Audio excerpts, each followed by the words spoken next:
Contract load accepted volumes made a bit of a comeback in the latter half of October, increasing 4% over a 2.5-week period. Still down about 5% from 2020 and 11.5% from 2021. Overall, accepted volumes remain above pre-pandemic levels, however, are not expected to rise significantly as they typically would during November's peak season push. As accepted tenders have risen, van rejection rates, or a carrier's willingness to accept the loads that are tendered to them by shippers under contractual terms, has continued to fall.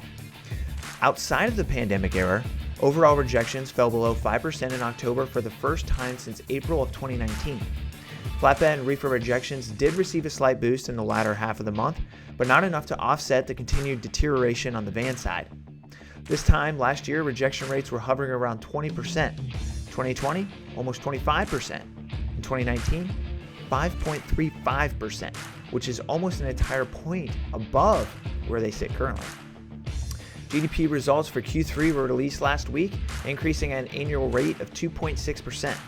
The main contributor to growth was net exports of goods and services, up 14.4%, 7.2% on the goods side and 8.3% on the services front. Personal consumption expenditures, or consumer spending, saw a 1.4% bump.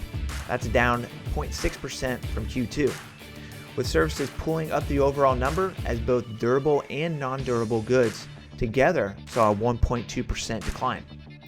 Business investment saw advancements in equipment and intellectual property, or intangible assets, and a 15.3% decrease in structures.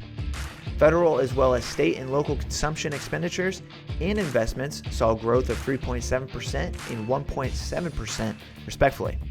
Housing investment quarter after quarter has been deteriorating since Q2 of 2021, and this quarter was no different, coming in at negative 26.4%.